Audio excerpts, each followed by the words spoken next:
හැමෝටම සුබ දවසක්. සොයම් විත් සකෝ මගේ YouTube channel එකට සාදරයෙන් පිළිගන්නවා. මම අද ඔයගොල්ලන්ට කියලා දෙන්නේ අපි pool එකකට වගේම කොයි හරි වතුරකට බහින්න කලින් කරන්න ඕනේ stretching exercises 4ක්. මම ගිය සතියේ වීඩියෝ එකකින් පළවෙනි පාඩම් විදිහට කියලා දුන්නේ පීනන්න බැරිම කෙනෙකුට බබල්ස් කරන විදිහයි ෆ්‍රන්ට් ෆ්ලෝටින් කරන විදිහයි. ඒ වීඩියෝ එක බලපු නැති කෙනෙක් ඉන්නවා නම් මගේ YouTube channel එකට ගිහිල්ලා බලන්න කියලා මම ඉන්වයිට් කරනවා. මොකද මගේ වීඩියෝ බලලා පීනන්න වගේම ජීවිත ආරක්ෂාව ගැන ඉගෙන ගන්න කැමති කෙනෙක් ඉන්නවා නම් මගේ හැම වීඩියෝ එකක්ම ෆලෝ කරන්න ඕනේ. මගේ YouTube channel එක subscribe කරලා මාත් එක්ක එකතු වෙන්න. මගේ අනෙක් social media සුත් ෆලෝ කරන්න අමතක කරන්න එපා. මුලින්ම arm stretching එකක් කරමු. මේ විදිහට එක අතක් ඔළුව පිටිපස්සට කරලා වැලමිටෙන් නමන්න. ඊට පස්සේ අනිත් අතින් නමපු වැලමිට අල්ලලා මේ විදිහට ස්ට්‍රෙච් කරන්න. අත ගොඩක් ස්ට්‍රෙච් කරන්නේ නැහැ. අංශක 90ක් වෙන්නයි කරන්නේ. මේ විදිහට තප්පර 10ක් ඉඳලා අනිත් අතට මාරු වෙන්න. මේක 6 වතාවක් කරන්න පුළුවන්. ඊට වැඩියෙන් කරත් කමක් නැහැ. තමන්ට පාසු විදිහට කරන්න. ඊළඟට මේ විදිහට අත් දෙක පද්දන්න. පපුව හොඳට ඕපන් කරලා අත් උඩ යට මාරු කර කර පද්දන්න. මේක තප්පර 60ක් හෝ ඊට වැඩියෙන් තමන්ට පහසු විදිහට 3 පාරක් කරන්න.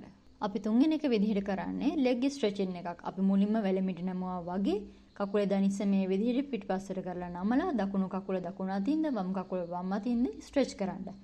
මේකෙත් කකුල අංශක 90ක් වෙන්නයි stretch කරන්නේ. තප්පර 10ක් ඉඳලා අනිත් කකුලට මාරු වෙන්න.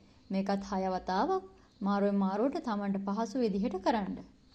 අන්තිමට කකුල් මාරුවෙන් මාරුවට මේ විදිහට ගසන්න. මේක තමන්ට පහසු විදිහට තප්පර 10ක් සෙට් 3කට කරන්න. දැන් වතුරට බහින්න අපේ බොඩි වෝම් අප් වුණා ඇති.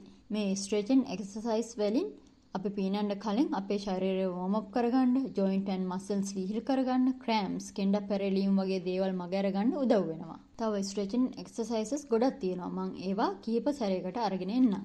පිහිනීමට කලින් ස්ට්‍රෙචින් එක්සර්සයිස් කිහිපයක් හෝ කිරීම අත්‍යවශ්‍ය දෙයක් විදිහටයි මම නම් සලකන්නේ. හොඳයි, අදට පාඩම ඉවරයි.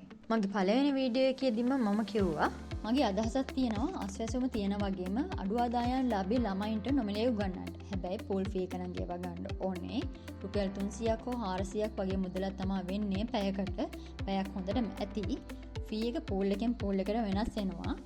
ළමයි 5 දෙනෙක් නම් අඩුම ඉන්නවා නම් හොඳයි. මම ඉන්නේ බේගම් ප්‍රදේශයේ. එයාවට ඉන්න ළමයින්ට දෙමාපියන්ට පුළුවන් මගේ සෝෂල් මීඩියා හරහා මට කතා කරන්න.